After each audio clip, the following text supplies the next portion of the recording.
This week's Ratiu report is me, Alison Mutler, one of the mentors, the journalist mentors, talking to Nick Thorpe, who is a correspondent, a British correspondent in Hungary. And not only is he a British correspondent in Hungary, but I think he's the longest serving foreign correspondent anywhere in the whole of Central and Eastern Europe. So he's seen everything that's happened in Hungary, politically, socially, environmentally, etc., since, if I'm not wrong, the late 80s. Yes, But Alison. I think it should be over to you. Can you just tell us a little bit about how, not necessarily how you came to Hungary, but how you started working as a journalist, and particularly as the whole world is interested in politically what's happened in Hungary with Viktor Orban. I know he's someone from our conversations that you met quite early on. Yeah, thanks, Alison. Nice to be with you all. Happy to contribute a few thoughts on this. I came to Hungary in 1986. I'd been here once before and liked it. I wanted to become a journalist. I'd done a little journalism, not very much. It seemed a good moment, but I didn't know if I could write. I didn't know if my presence here would be tolerated, and I didn't know if what I wrote would be bought by anyone, commissioned by anyone. So it was, I came here as a relatively young person a few days after my 26th birthday, and it seemed that it turned out I could write more or less. I was tolerated by more or less by the then communist authorities here, Was and it a proper communist country, Hungary, when you arrived? nothing like Romania or Czechoslovakia at that time, but it was a one-party state which didn't tolerate different views. So a lot of my first information I got from talking to more liberal kind of minded journalists who were part of the system but wished they weren't in a way. So my first sources were not so much the dissidents, though I spoke to them as well to get a different view, but a lot of my best sources in the early days were actually within the party or within the one party or journalists writing for official newspapers, tolerated media, but who knew a lot more than they were allowed to write. So they were very happy to share stuff with me, and that was very useful for me as a young journalist here. I used to love most of my meetings were at 7 o'clock in the morning. I never went to press conferences because there weren't any. So it was a lot of meeting people, finding out what was really going on, and having the freedom to write about it, which other people didn't have. That's great. And tell us, was Victor, you met Victor Orban, I understand, before communism ended. He rang me once in March 1988 to say he was setting up a youth movement called Fidesz, a rival to KISS, which was then the Young Communist League, the appropriately named Young Communist League. And he wanted, so I invited him over for a cup of tea. I wrote one of the first, or possibly the first, did the first interview with him. I had no idea, of course, at that stage how successful his small youth movement was. It was 15 or 20 people at that stage, and it was one of a plethora of many youth groups, from music groups, dance house groups, chess groups, everything, as people stopped organizing under the auspices of the Young Communist or the League or the Communist Party and started, having initiatives of their own because they knew or hoped, and Mikhail Gorbachev in the Soviet Union then said that the Soviets weren't going to invade countries like Hungary anymore. Of course, Hungary created the space for this, whereas countries like Romania, Ceausescu's Romania, Gustav Husak's Czechoslovakia, they were horrified by what Gorbachev was doing, whereas the Hungarian reform communists were rather delighted to have a bit more elbow room, but they hadn't realized that really by using that elbow room, the whole pack of cards would collapse and a multi-party democracy would emerge. So, because Viktor Orban has been such a central part of not just Hungarian political life, but also regional political life and also European political life and also global political life. What was the young Viktor Orban like? He was very he was full of beans, to use an English phrase, full of energy, rather self-confident in a country where self-confidence is sometimes in short supply, very ambitious, very determined, all those qualities, and rather handsome, actually, with his small beard and so on. And a footballer. I remember talking to, or no, I think this. To be honest, I read this for a quote from his football trainer, because in those days he used to play football regularly. I used to be a footballer as well, though I never played against or with Viktor Orban, I have to say. But his trainer once said that Orban was very quick on the ball. He was very good in the penalty area. He was good at creating goal opportunities, He was a scoring goals. striker. He was a He was a striker. striker. He was an attacker. He was an And I attacker, think yeah.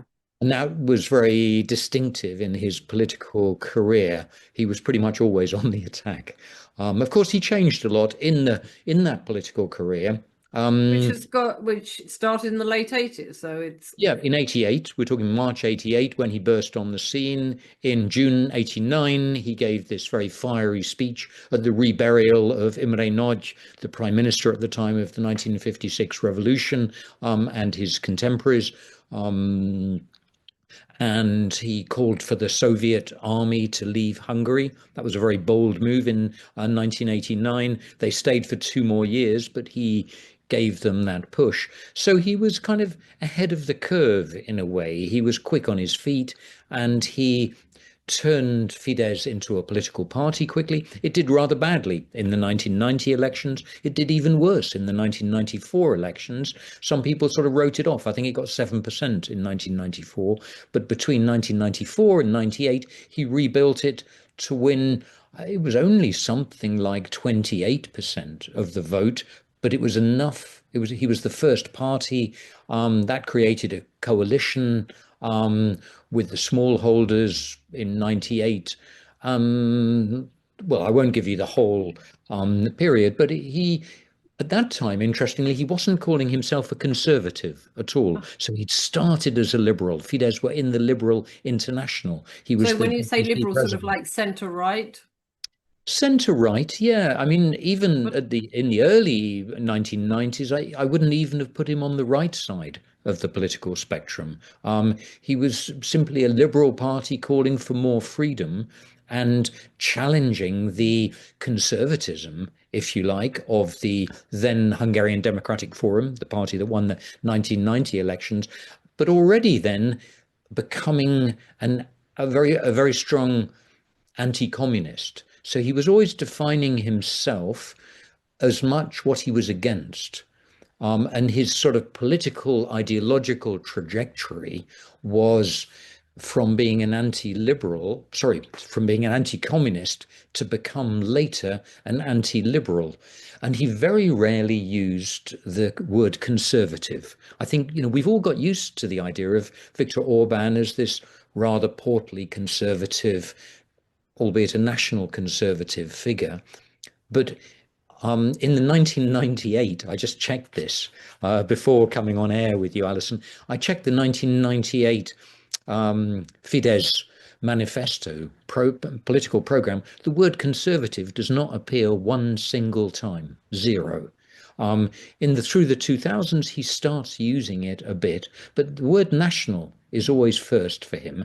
Then later, national conservative, and sort of conservative tagged on as a third idea.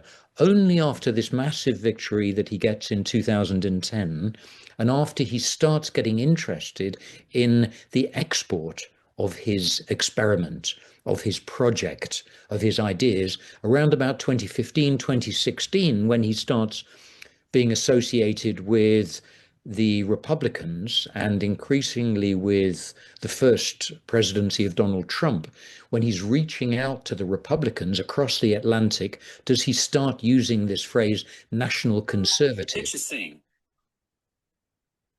But during his time in office, 16 years, which is a huge amount of time for a democratic European country, he did dismantle, didn't he, some of the guardrails of democracy, the media, the judiciary. Well, you tell us more. He did, yes. I mean, Already in 2010, when many of us, I think, still imagined that he was faithful still to, the central organizing principle of Fidesz, of his party, was to create what he called a civic Hungary, which was basically one based around the citizen, the rights of the citizen, including the human rights of the citizen, of course, with a strong and increasingly strong national Hungarian identity. What then happened was that as his party and he himself became more kind of ideological around sort of culture war ideas like sort of national identity and fighting liberalism or liberal ideas or what later became called sort of woke ideas, he started to dismiss the ideas of liberal democracy. So he started to dismiss the ideas of, for example, checks and balances, of the separation of powers. And he began to create more like a sort of what he even used the phrase in 2014 in Baile Tusnad in Romania at the Summer University. For the first time, he talked about illiberal democracy.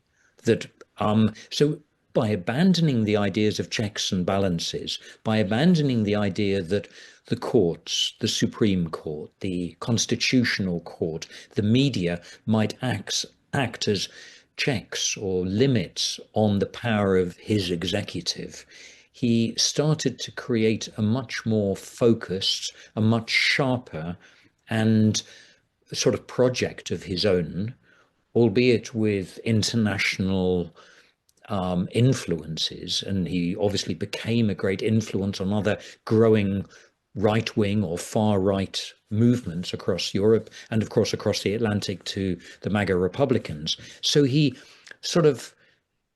wanted to get rid of the liberal idea. He declared war on liberalism just as he'd once declared war on communism. And he needed a strong state to embody his new vision, which of course he exported very successfully.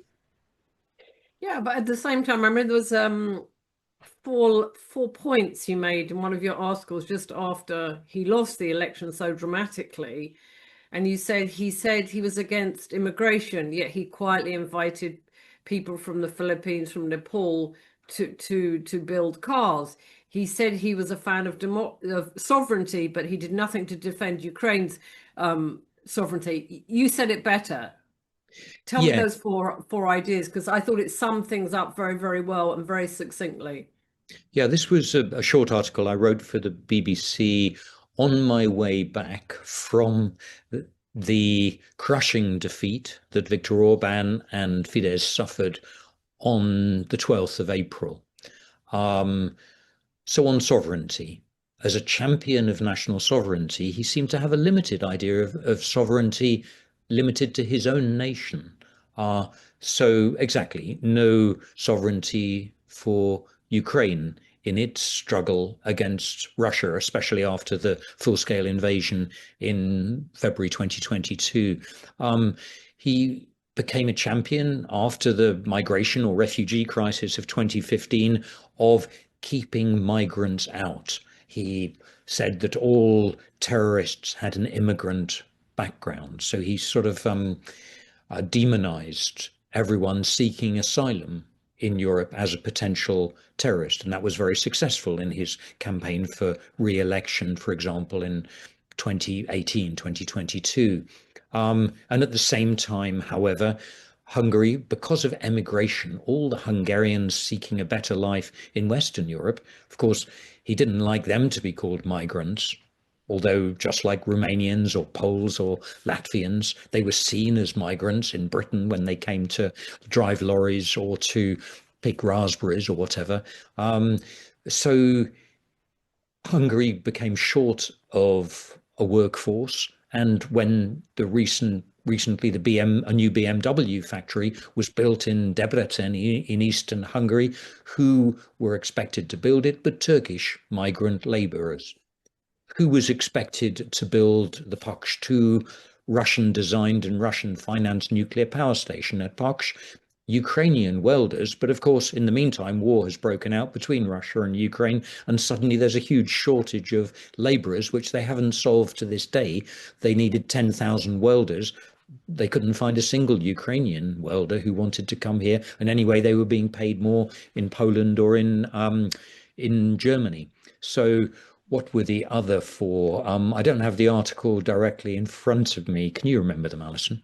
Yeah, I mean, it was about the sovereignty, and I remember about the, as you said, about the immigration, that particularly. But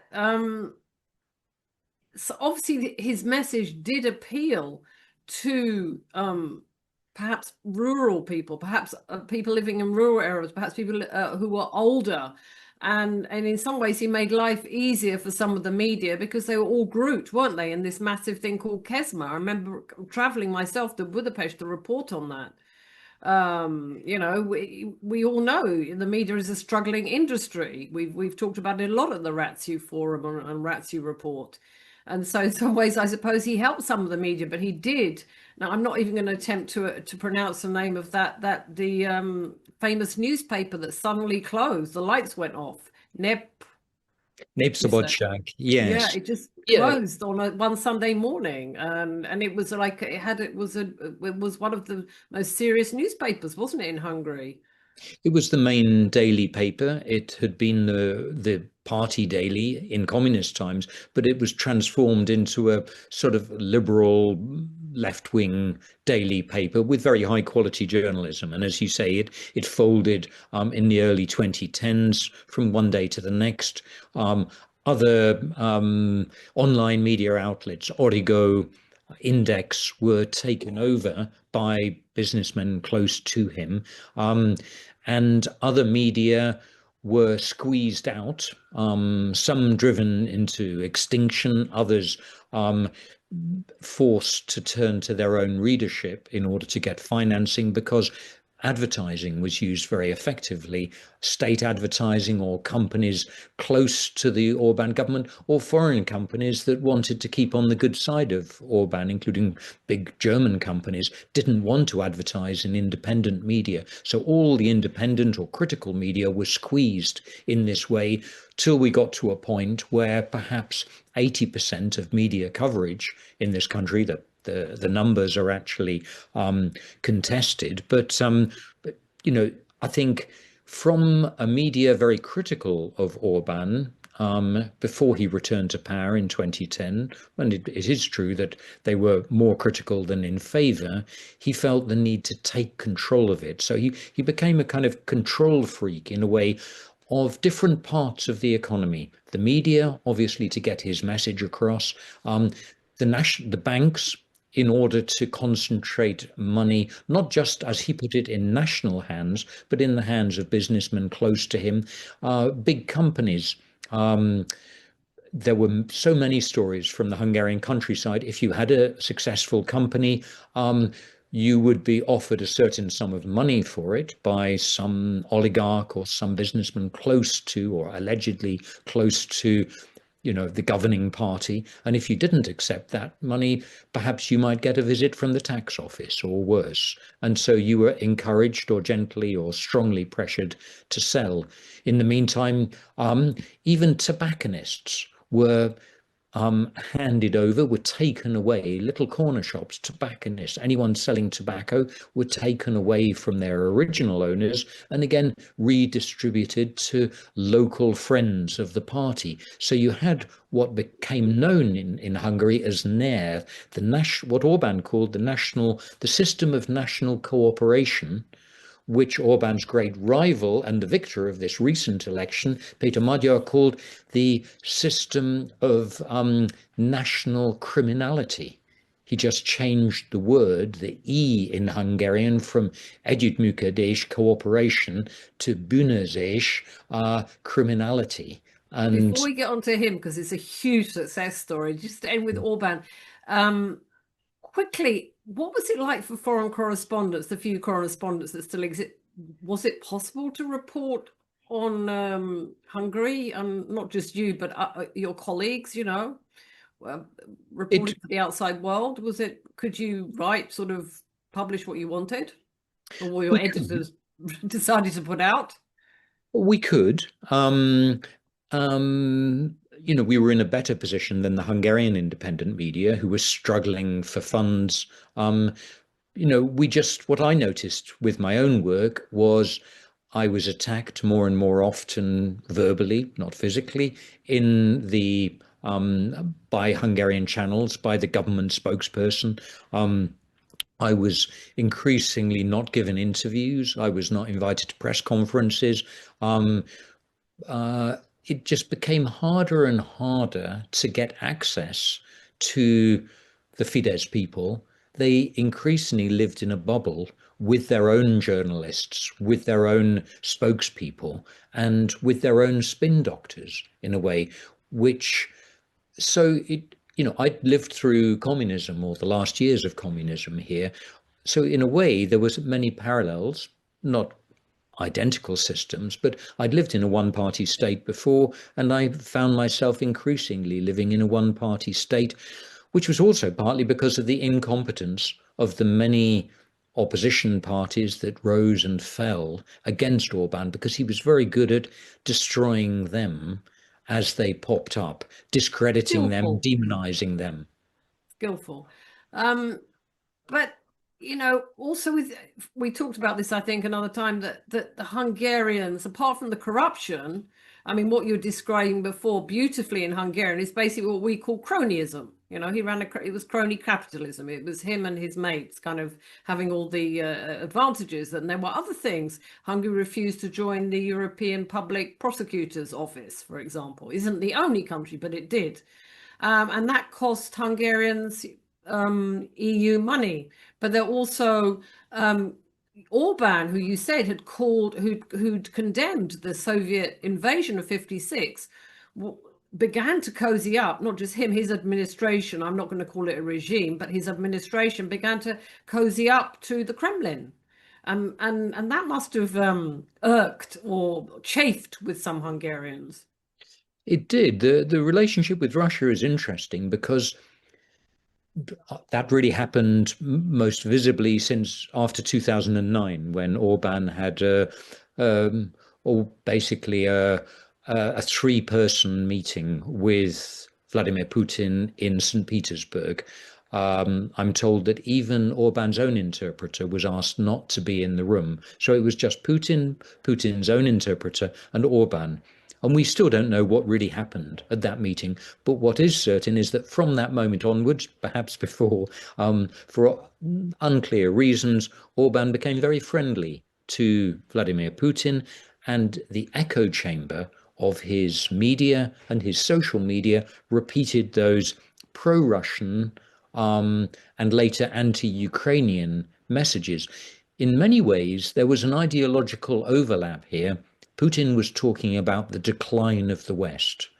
Orban was also talking in his increasingly culture war narrative about the decline of the West, the loss of the traditional family, the loss of Christian values, as he phrased it, the loss of national That's the other thing sovereignty. you said. He wanted to raise the birth rate, but it remained at the same level of 2010. That was another thing as Well, part of the culture war. that's right. Yeah, he promised to increase the birth rate, and for a while he succeeded. I think the fertility rate, it was, I think, 1.3 when he took power in 2010. He managed to get it up to 1.59. I think for the population to reproduce itself, you need to get it up to 2.2. So he was making progress by 2020, 2021. He got it up to perhaps 1.6 from 1.3, but since then it's fallen back. So that in 2025, I think I remember 77,000 babies were born in Hungary, which is back down to 1.3. So despite plunging, he redirected all the money from social benefits, from unemployment benefit, from child benefit, from support for families, from support for the poor, to supporting and encouraging couples to have more babies, to get married, not to have abortions, not to get divorced. And for a while, this seemed to help. but it was an enormous channeling away from other areas of social funding and or welfare funding. And in the end, it achieved, well, one could say it achieved nothing. To be fair on him, what would the birth rate have been without all those incredible benefits to couples? I don't know. But it was a kind of failure at the end of the day to reverse the drastic demographic collapse of the Hungarian population. Okay, let's get on to part two. What happened? We've described what Orban did. He had all the levers of power to stay, just to remain in power. And he was obviously a charismatic politician for a lot of people and a very skillful. That comes across from what you're saying. He's a naturally skillful politician. So what went wrong with all the media on his side, the courts on his side, etc.? What went wrong? What happened to the Hungarians? There's quite a long answer to that, but I'll try and put it in a nutshell. On the one hand, a rival emerged from Orban's own camp called Peter That's Magyar. important, isn't it, Nick? It's very important that he came from the national side and from the national conservative side, even. Peter Magyar, 17 years younger than Orban. Orban's still only 62, 63 next month. Yeah, he's Peter May. He's Magyar, May 63 he was born. that's right. Whereas Peter Magyar, this also a lawyer, trained in law, just like Viktor Orban, but a very different character, a very More thin, urbane than Orban urbane. comes from more of your ordinary man type background, Orban, That's yeah? right. But Viktor Orban's very much a village boy come good. Peter Magyar comes from a family of distinguished lawyers, judges. His father, his mother, his grandfather, quite well-known judges and people with a legal background. And he was very much an urban figure.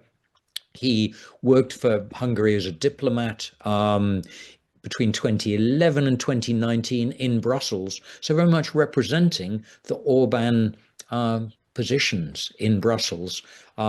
He joined Fidesz as a young enthusiast straight out of law school. He had until recently close friends within the inner circle. Later, he became a businessman. He married Judith Varga, who became Orban's justice minister after 2019. They divorced in 2023. And then in 2024, he suddenly split from the party over a pedophile scandal. He suddenly came out on a opposition channel, YouTube channel called Partisan, and he suddenly started accusing his old party, Fidesz, and Viktor Orban personally, of corruption, of nepotism, of cronyism. And so he burst onto the scene. And then at this stage, he didn't even seem to have a plan to build his own party. I think the sort of impact of that program getting 2 million views in a country of less than 10 million sort of propelled him to turn it from being a single outburst into making him think that maybe he should create a party out of this. Perhaps he should get involved in politics and stand up for the principles he said he believed in. So he started from April 2024 onwards these national tours, touring the whole countryside to villages that hadn't seen a politician possibly ever, some of them, the smallest places, small villages, towns, provincial cities. So basically, he began what became 5 or 6 national tours. And because Orban's media weren't going to write about him, they ignored him for a long time, then they demonized him. Even the critical opposition, the independent opposition, newspapers, the critical media or opposition media, they were pretty suspicious of him anyway from the start. So the only media that was interested in him really were social media. He started broadcasting live on Facebook these speeches that he gave in small towns and villages across the country, and more thousands and then tens of thousands people started watching these. The critical media, independent media, got interested in him as a new challenger. They'd seen many before. They held their nose when they wrote about him because he was coming from the right side of the Hungarian spectrum. He would started taking a Hungarian flag into each rally. He started using social media very carefully, very skillfully. He started gathering supporters. Mark Radnai, a close friend of his, who was brilliant at sort of choreographing rallies. He would go to each rally with an old battered van, spray painted. He spray painted it himself in the Hungarian colours. The van was called Ricardo and was driven from a Viking-looking guy with a long red beard called Zoli, who runs a brewery in Budapest. So he started gathering all these figures around him, and Fidesz didn't really know what to do with him. They tried to demonize him, to ridicule him, to come up with all kinds of scandals about his personality, how easily he lost his temper. They The usual recipe. Usual recipes, but none of this mud stuck. And in the meantime, more and more Hungarians started to feel, wait a minute, they were hungry or thirsty for change. They were fed up with Orban. Orban started to look rather old. He started repeating his old messages. People started to get bored of him, and suddenly there was an alternative.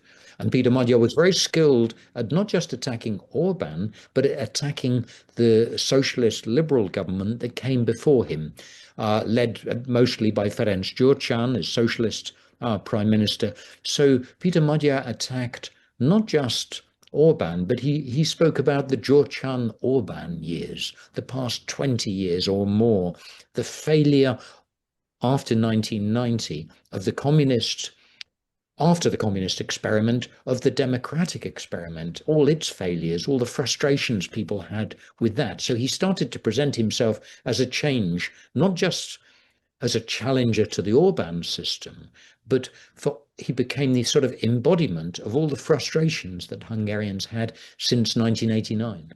I remember you, Nicky, telling me that Orban always ran on a negative message on fear of migrants, fear of Ukraine, fear of Europe, whatever. And suddenly you said that Magyar came with a message of hope, of positivity, of change. Yes, this was a sort of key slogan throughout the past 2 years of these endless tours of the country. He spoke about creating a Hungary, a more humane and better functioning country. A more integrated Hungary with Europe, because it seems to me that under Orban, Hungary seemed to sort of lose its connection to Europe. It seemed to sort of want to sort of be a bit on the sidelines, was perhaps Hungarians wanted a closer role in Europe. Talking about the EU. I mean, they are in Europe, but talking about the EU. They did, but even that I would put in second place. Hungarians were fed up with being against one another. And the trenches which Viktor Orban dug, because I think if I were to be sitting with Viktor Orban today, or next time I do get to sit with him, and I hope that day will come again now that he's out of power, he's been avoiding me. Parliament, isn't he? He's also said he's not going to take up his seat in Parliament for the first time since 1990. So he's been in the Hungarian Parliament for 36 years. But Orban in 2010, or even before, I think, had an option. He could either turn back to the centre and do what other right-wing parties do across Europe, which is basically to proclaim the nation and national sovereignty, but they can never ignore the centre. At some point, some of them started really on the far right. If one think of the Austrian Freedom Party, or Marine Le Pen and the National Rally in France, of AfD in Germany, parties which started on the far right, perhaps some like Giorgia Meloni, Brothers of Italy in Italy, starting almost with perhaps neo-fascist roots, turning to the centre in order to pick up those conservative, those centrist votes the respectability of being in the centre, whereas Orban went further and further to the right and never came back to the centre. And what Peter Magyar has done, he's presented himself as the old traditional centre-right, but with many new features, participatory democracy. He's been very good, not just at telling people what he thinks, but at listening to them. As he's toured the countryside, he's really asked people what's on their mind. And one of those things was Europe. People wanted, the Hungarians wanted, always felt that in 1990, 1989, they'd returned to Europe. If, you know, in international summaries, still 70 or 80% of Hungarians say they feel European. They belong to Europe. What Orban tried to do was to kind of occupy Brussels, as he put it. He wanted to not leave the EU, but he wanted to reshape the EU in his own image as a weak confederation of strong national sovereign states, with very little federal power, very little idea of a European identity. And what Peter Magyar has very successfully done is said, look, I'm a Hungarian, but I'm also a proud European and a proud Hungarian. And we want a place at the table. We want to not be the black sheep of the European project, but to be a country which has got a hand on the steering wheel of our future Europe, albeit one, you know, with painted in the Hungarian colours. So with open to compromise, not just shouting at Europe, not seeking enemies in Europe, not seeking enemies of fellow Hungarians. I think one of the attractive points for Peter Magyar, he said that the next national holiday in Hungary, and we have several here, March the 15th, October the 23rd, let's celebrate it together, not on a party political basis. I often felt this, in Britain, it's however fierce the party political divisions and hostilities in Britain, it's pretty much unimaginable, I think, for people from different political parties not to gather on a national holiday, the commemoration of the First World War, November the 11th, for example, for everyone to wear their red poppies on that day and to think together, pray together, celebrate together. And whereas in Hungary, that had all been lost. People celebrated on a party political, all of those national holidays became days to express one's hostility to other Hungarians. And so here, this was a central part of Peter Magyar's positive message to the Hungarian public. Of course, Fidesz voters, 40 odd percent, 39% didn't believe that. And they're still worried. They're still afraid of him. They still think that they haven't got that message yet. It'd be interesting to see how many of them grudgingly come round to the idea, how successful, of course, Peter Magyar is in power at, convincing those people that he's not the demon that their media portrayed him as. Before we go on to the final point, which is what lessons does Hungary's masterclass, if you like, in democracy, in the sense the way that Viktor Orban conceded early and the way the campaign was run and the results and the turnout. Can you just tell us something about that night on April the 12th? Because to us from the outside looking in, it looked like there'd been a sort of revolution or something. Was all it was a democratic parliamentary election, but the scenes were incredible. Can you tell us something about that night? Because surely that night will be etched in Hungarian history, April the 12th.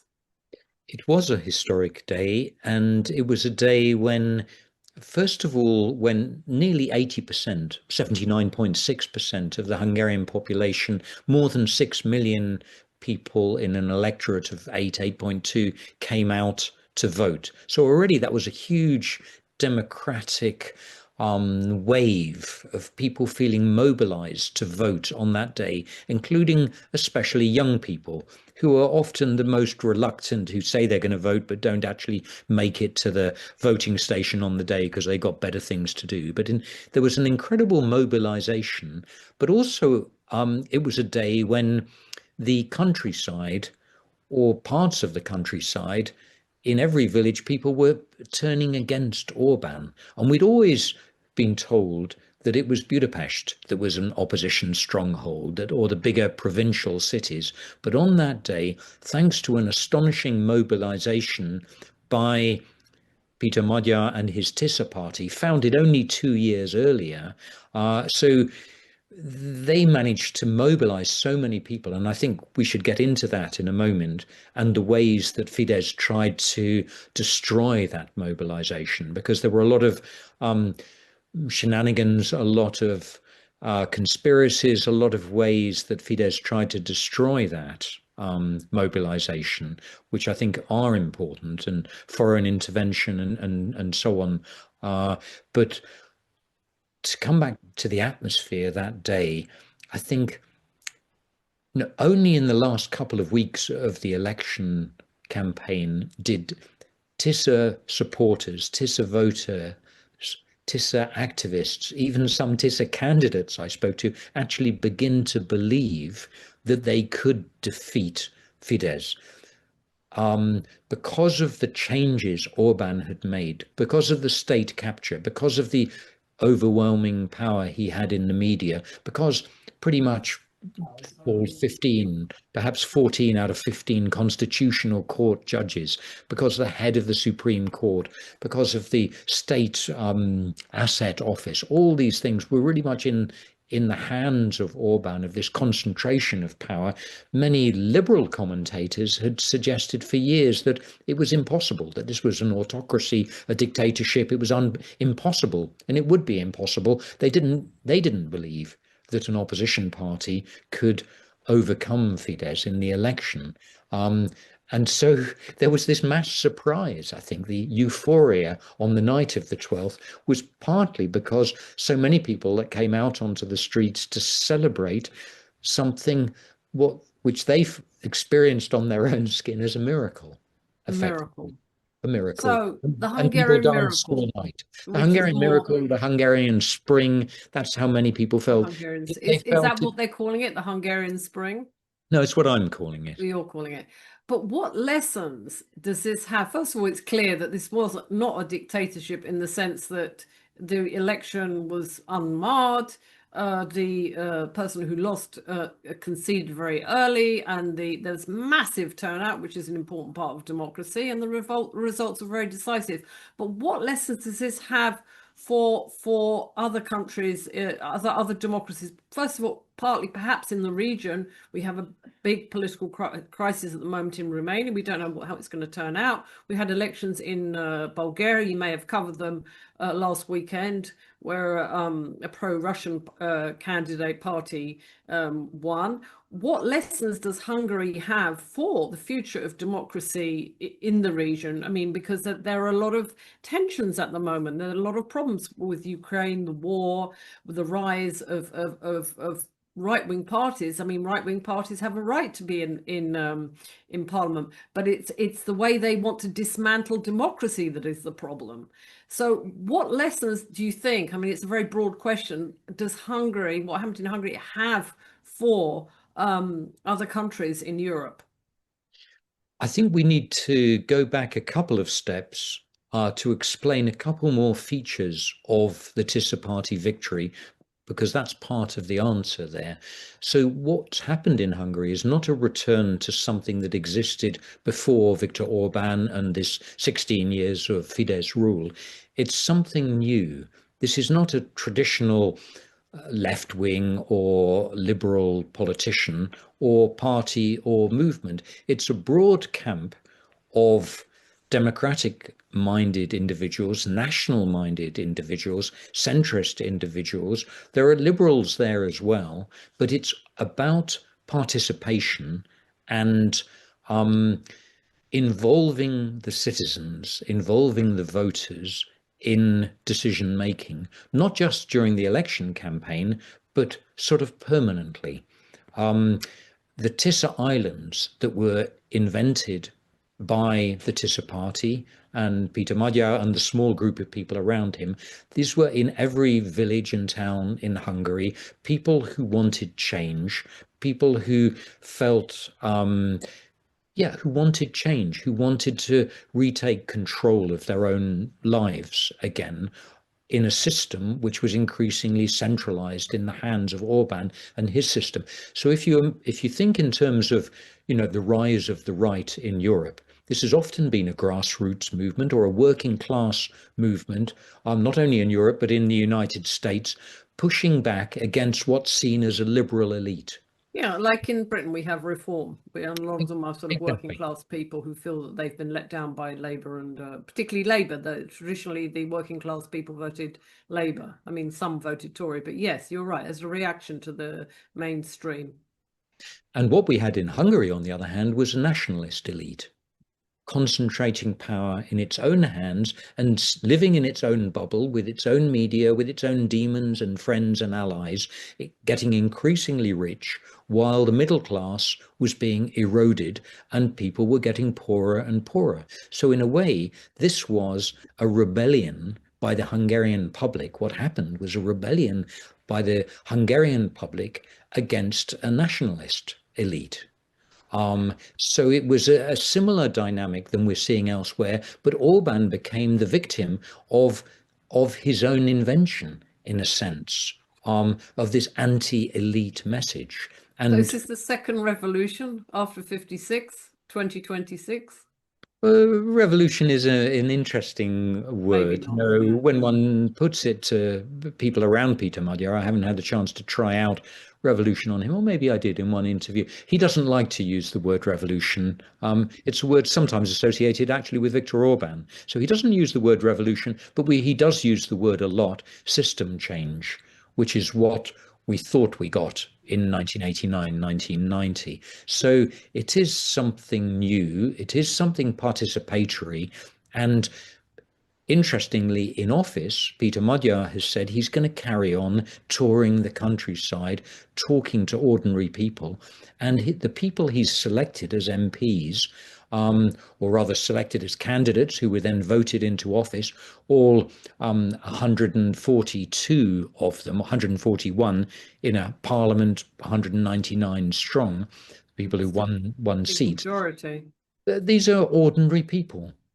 They're teachers, they're lawyers, there are some policemen, there's a zookeeper who's going to be the next environment minister. So these are people who were not experts before, but who were experts in politics. They were experts in their own field of life, doctors, respected people in their own communities, who then joined the Tisza party, were encouraged to join it, and then were helped to sort of organize, to reach out to their own public, and people were voting for a people's government, in a way, a new, so much closer to the grassroots again, people who understood local problems, local environmental issues, local road issues, local health issues, local poverty issues. And so these are respected local people. So it is an exercise, in a way, and it's an anti-elite victory. And and I would mention a couple of the sort of dirty tricks which Fidesz tried to use, which actually could easily, and I think this is where we get on to what lessons it might hold. So if the first lesson is participatory democracy, looking for new ways, using the internet, using local activism, using old methods, new methods to reach out to the ordinary people and find out what they really care about, but and not this kind of top-down liberal elite kind of message. We know better than you. We are the experts. We don't understand why you don't vote for us anymore, which I think one might accuse the Labour Party in Britain, the Conservative Party in Britain, and of course in other countries as well, of doing. So that's the one thing. But there were two things I would mention in particular in terms of what actually happened in this election. One was data collection. Obviously, to win an election nowadays, you need pretty good data on who supports you, what kind of supporters you have, and how to reach out to them in the weeks and months up to the election, but also on election day. There was a scheme revealed at the end of March by people involved in the security sector. We still don't know which branch of Can you the just secret. excuse me 1 minute? There's a bit of noise in the other room. Okay, sure. Okay. Okay. Sorry, So I cut you off. one branch of the secret services were discovered to have been trying to infiltrate the Tisza party, Yeah. and basically, in order to disable their servers on Mhm. election day and on the days before. And if you think of this as the biggest, the most democratic election in Hungarian history with 80% turnout, almost 80% turnout, if they had managed, um, presumably with central organization, to disable the main opposition party's attempt to mobilize its own supporters and people who sympathized with it on election day, if that had succeeded, they could easily have disabled the election result. And in the end, that operation was only stopped by partly the incompetence of the Secret Service people involved in trying to infiltrate and destroy the Tisza party computer servers, but also by brave um, intelligence officers and Hungarian policemen who came out and acted as whistleblowers exactly less than a month, 3 weeks before the election, and who basically undermined that effort and protected the opposition party's servers and stopped them from being hijacked or destroyed. So that was a very important. I think we're going to hear a lot more about that. That story's not over because the investigation into what actually happened is only beginning. We just know two or three of the main players in that. We still don't know who from the secret services were involved in doing that, or the shadow secret services in that context. Another very important thing was that it seems there was a scheme to use the vulnerability of the poor, especially the Roma population in Hungary. That's somewhere between 600 and 800,000 people, traditionally Fidesz voters who depend for their livelihood in all the poor villages of eastern Hungary on patronage from those in power locally and centrally. In other words, from Fidesz. There was again a 6-month-long investigation by independent journalists, activists in Hungary into that scheme to on poor and vulnerable voters, especially Roma, but the very poor in general, to get their vote for Fidesz in this election. And thanks to that documentary, screened just a week or two before the election, and thanks to thousands of activists who went out to watch out for on the day for vote buying, pressure on voters, and so on, that didn't happen. There were far less votes cast in those particular villages where Fidesz normally gets 80, 90, 100% of the vote. So those two things, the preventing some kind of intelligence operation to destroy the Tisza party's mobilization effort, and also preventing the efforts to buy or bully people into voting for Fidesz on the day, cost Fidesz hundreds of thousands of votes, and in the end of the day, Tisza won this election by 800,000 votes. And if those two things hadn't happened, it's quite possible that Fidesz would have won.